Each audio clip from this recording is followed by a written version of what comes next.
ជំរ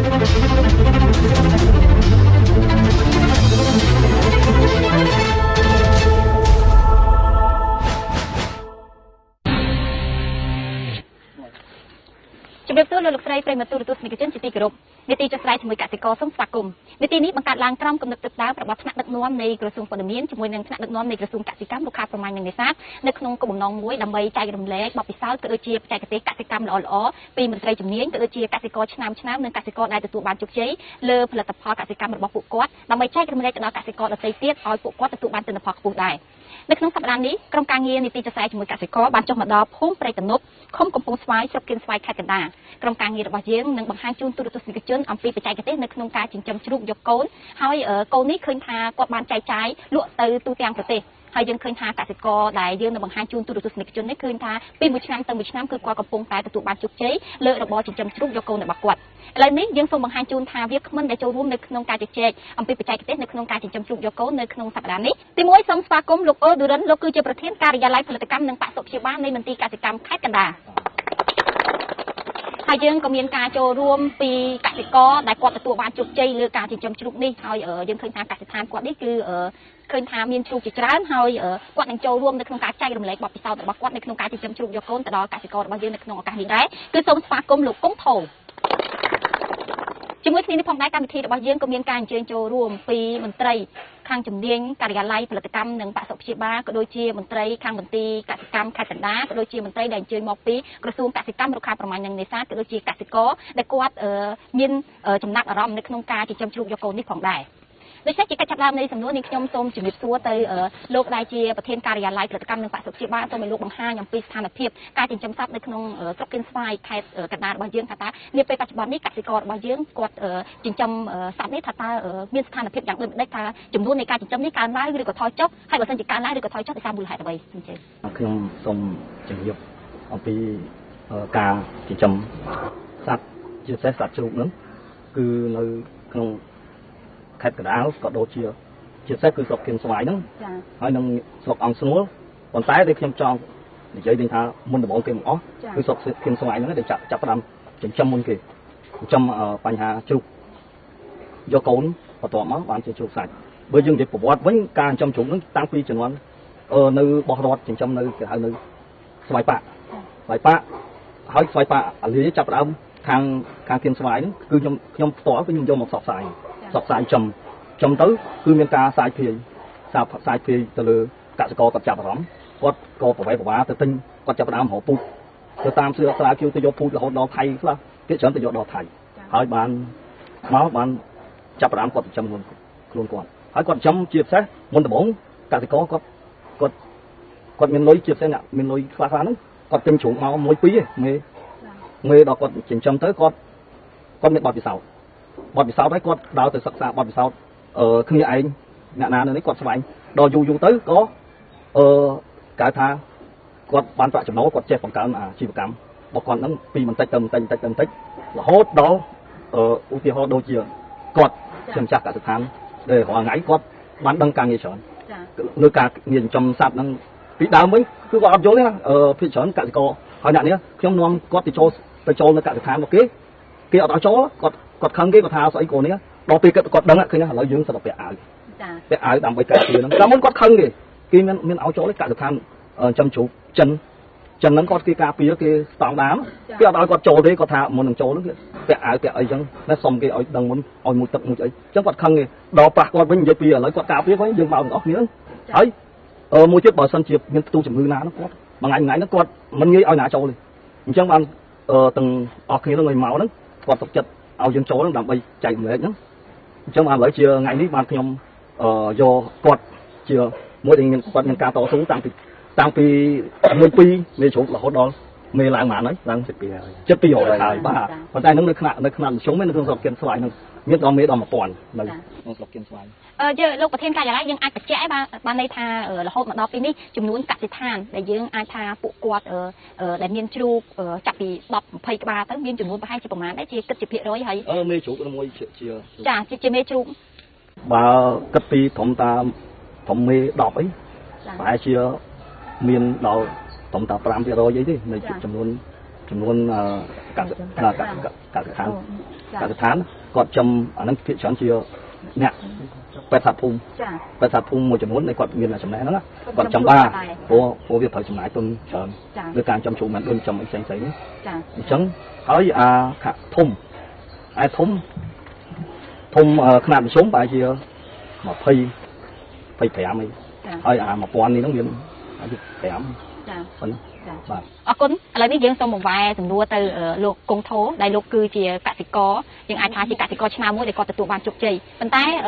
មុននឹងគាត់ទទួលបានជោគជ័យនេះនាងខ្ញុំនឹងសាកសួរពីប្រវត្តិរបស់គាត់សូមលោកពូជួយបញ្ជាក់តិចមកថាមូលហេតុជាដំបូងតើមូលហេតុអីបានជាជំរុញទឹកចិត្តឲ្យលោកពូចង់ការចិញ្ចឹមជ្រូកនេះ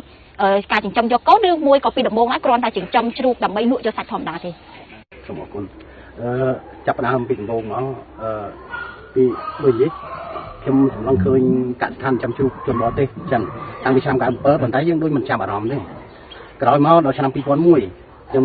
បានចូលទៅកន្លែងខ្ញុំម្ដងទៀតដល់ខ្ញុំខាងគ្រឿងចាក់ធ្វើចាក់ដីចាក់អីទេដល់ចូលទៅកន្លែងគេម្ដងទៀតក៏ទៅរយៈពេល5ឆ្នាំមេជ្រូកគេកើនសឹងថាយើងមិនគួរជឿដូច្នេះខ្ញុំក៏ចាប់អារម្មណ៍នៅឆ្នាំ2002ហ្នឹងខ្ញុំទៅចាក់ដីនៅកសិដ្ឋានរបស់ក្រុមហ៊ុនចិនដល់អញ្ចឹងពេលបញ្ចប់ការងារចាក់ដីហើយខ្ញុំក៏បានចែកពួតគេប៉ុន្តែមុននឹងចែកហ្នឹងគឺខ្ញុំបានតាមដានមើលការចិញ្ចឹមការថែទាំរបស់គេហ្នឹងវាមានភាពកើនឡើងយ៉ាងម៉េចអញ្ចឹងការសាកបងរបស់ខ្ញុំដល់ខ្ញុំមានដីនៅកន្លែងស្អែកតែជាកន្លះជាងកន្លែងតាដែរដល់អញ្ចឹងចែកមេគេបាន14ទេចាប់ផ្ដើមមុនដំបូងខ្ញុំធ្វើរោងថឹង3ម៉ែត្របដោយ5ម៉ែត្របាទដល់ចាប់ផ្ដើមដំបូងហើយរោងស្បូវទេបើគិតទៅមិនមានខ្នាតអីយើងនិយាយមិនអត់មានស្តង់ដារទេគ្រាន់តែសាកល្បងដល់អញ្ចឹងពីឆ្នាំ2002ខ្ញុំចាប់ផ្ដើមនៅខេត្ត8ចិញ្ចឹមជ្រូកដល់ចូលដល់ឆ្នាំ2003ខ្ញុំក៏មិនទាន់គ្រប់គ្រងនៅមុខរបរជ្រូកនឹងជាប់ដែរប៉ុន្តែឃើញភាពកើនឡើងគួរតាមដានហើយនឹងចាប់អារម្មណ៍ហើយបន្តមកទៀតដល់មើលការលូតលាស់ហើយនឹងការរីកចម្រើនពីមួយឆ្នាំទៅមួយឆ្នាំអញ្ចឹងដល់ឆ្នាំ2005គឺខ្ញុំលក់គ្រឿងចាក់ខ្ញុំងាកមកចំជ្រូកកាលនោះខ្ញុំមានមេប្រហែលជា30-40ហើយរបបបើគិតទៅអារបបជ្រូកនេះវាយើងគិតថាវាមានដូចមានចំណូលរាល់ខែដល់ខ្ញុំធ្វើគ្រឿងចាក់មានតែមួយឆ្នាំមានតែប្រហែលខែ3ខែ4ខែគឺចប់ហើយដល់ទៅភាសាខ្ញុំណាជួលយើងទេដល់របបជ្រូកហ្នឹងថោកថ្លៃគឺមានគេត្រូវការតម្រូវការរហូតជារៀងរាល់ឆ្នាំពីដំបូងឡើយតើលោកពូចាប់អារម្មណ៍ហ្នឹងគឺថាពូចេះមកពូទេយើងចាប់ដើមមកពូនេះយើងចែកពីគេមកហើយយើងអត់ចាប់អារម្មណ៍ធ្វើម៉េចឲ្យថាបានជ្រូកមកចិញ្ចឹមឬក៏មិនដែរបាទមុនដំបូងទេខ្ញុំមិនបានទៅទិញនៅកន្លែងណាផ្សេងទេដោយមើលលក្ខណៈដែលក្រុមហ៊ុនគេរីកចម្រើនហ្នឹងខ្ញុំសូមចែកពីពូជដែលក្រុមហ៊ុនបរទេសហ្នឹងណាបាទចែកគេ3 4គេក៏អត់ជាស្រ័យគេចែកដល់ខ្ញុំបាទខ្ញុំមិនស្គាល់ថាពូជអីទេដល់ក្រោយមកខ្ញុំបានមើលសិភៅពីបណ្ឌិតចេញពីកសិកម្មវិញនិយាយរួមដូចបណ្ឌិតជានៃអីខ្ញុំភាសាអានណាសិភៅរបស់គាត់នឹងបច្ចេកទេសអញ្ចឹងហ៎ហើយពេលហ្នឹងក៏ស្វែងយល់ពីសិភៅដទៃទៀតហើយខ្ញុំមើលបណ្ដានឹងចាំបណ្ដាហើយយើងបានអនុសាសន៍ពីវិញនិយាយពីកម្មករចេញពីកន្លែងក្រុមហ៊ុនគេធំមកយើងយកមកបំបែកដោយខ្លួនឯងហើយនឹងតាមដានវិញនិយាយទៅខ្ញុំដេកនៅកន្លែងជ្រូកនេះនិយាយទៅ6ឆ្នាំបាទ6ឆ្នាំចាប់2002រហូតដល់2008បាទ2008បានខ្ញុំនិយាយបានរបបពីជ្រូកហ្នឹងបានពីផ្ទះទីអីទៅក៏តែដេកនៅពេញតែថ្ងៃឡើងក៏នៅនៅកន្លែងជ្រូកហ្នឹងលោកពូតាំងពីពេលដែលលោកពូចាប់ផ្ដើមចិញ្ចឹមរហូតមកដល់ពេលនេះតើលោកពូដែរជួបនៅផលលំបាកឬក៏បរាជ័យនៅក្នុងវគ្គនៃការចិញ្ចឹមជ្រូកណាមួយទេឬក៏ឆ្នាំណាទេបើនិយាយទៅខ្ញុំតាំងពីខ្ញុំចាប់ផ្ដើមមកខ្ញុំមិនដែលទទួលនៅការផ្ទុកជំងឺទេបាទហើយមូលហេតុអីក៏និយាយបងប្អូនខ្លះប្រហែលជានៅចាំមុខខ្ញុំតាំងពីចំនួន2008អីដែលផ្ទុះទៅជាឃីវទូទាំងប្រទេសបើនិយាយទៅខាងហ្នឹងក៏គេសឹងតែមិនជឿខ្ញុំថាកន្លែងខ្ញុំមិនក៏វាអត់មានបញ្ហាអីហើយចំណោទសួរថាមូលហេតុអីដែលធ្វើឲ្យមិនមានបញ្ហាផ្ទុះខ្ញុំសូមនិយាយបញ្ជាក់ខ្ញុំមិនចេះព្យាបាលទេប៉ុន្តែខ្ញុំគ្រប់គ្រងលើការថែទាំនិងជីវសុវត្ថិភាពពេលដែលលើផ្ទុះជំងឺនៅខាងក្រៅពីដើមអាទិត្យយើងបាញ់ថ្នាំសម្រាប់មេរោគម្ដងក្រោយមកខ្ញុំរហូតដល់2ថ្ងៃបាញ់ម្ដងពួកវិភ័យថាមិនដឹងធ្វើអីហើយមើលមិនឃើញនឹងជំងឺអីប៉ុន្តែគិតទៅទប់ទល់បានបាទខ្ញុំអាចទប់ទល់បានដោយមិនមានជំងឺផ្ទុះអាឈឺធម្មតាវាជាបំផុតទេប៉ុន្តែកុំតែផ្ទុះអាផ្ទុះទៅទៅរោងមកការធ្វើជីវសុវត្ថិភាពបាញ់ថ្នាំនេះវាគឺជាកត្តាមួយអាចថាជាកត្តាមួយដើម្បីទទួលបានជោគជ័យក៏ប៉ុន្តែវានៅមានកត្តាជាច្រើនទៀតពូអាចបញ្ជាក់បានទេថាមានកត្តាអ្វីខ្លះដែលធ្វើឲ្យការចិញ្ចឹមជ្រូករបស់ពូទទួលបានជោគជ័យរហូតមកដល់ពេលនេះយើងឃើញថាពេលរហូតមកដល់ពេលនេះពង្រីកការធំផ្ទះឡើងប្រមាណ ពី4 5 6លោកចា10ល្វែងហើយហើយដល់តាមេចាមេ200ក្បាលណោះហើយថាតើមានវិធីសាស្ត្រយ៉ាងម៉េចចិញ្ចឹមជ្រូកចេះតែកើនហើយអត់ទូជំងឺខ្ញុំសូមបញ្ជាក់ថាដែលខ្ញុំធ្វើមកទល់សប្តាហ៍នេះជោគជ័យគឺសំខាន់បំផុតយុទ្ធសាស្ត្រដែលសំខាន់បំផុតគឺការថែទាំចាបាទអ្នកនៅជាមួយខ្ញុំទាំងអស់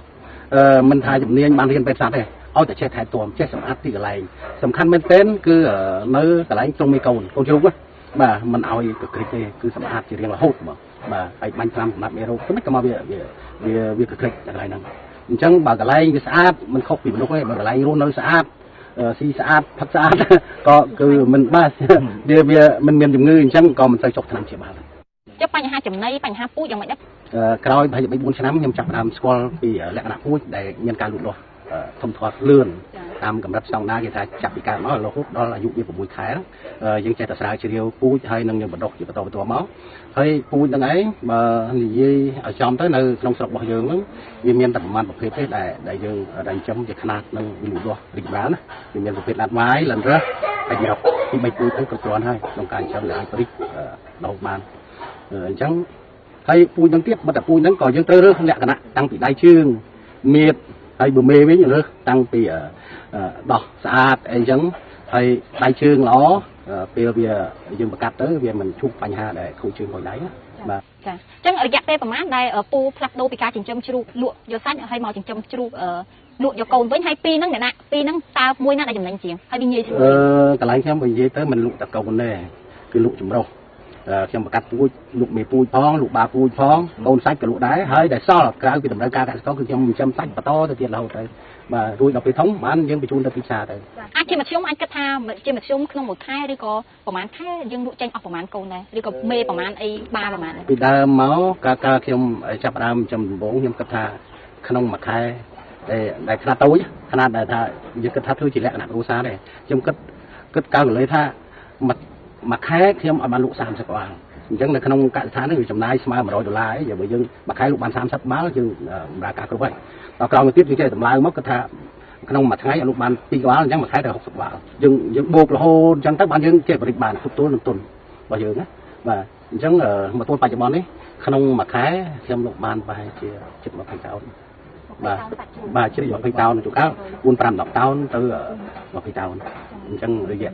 មួយតាក្រោម200ក្បាលនិង200ក្បាលបាទហើយនៅលក់កូនម៉ាកូនសាច់អីទីទួយទៀត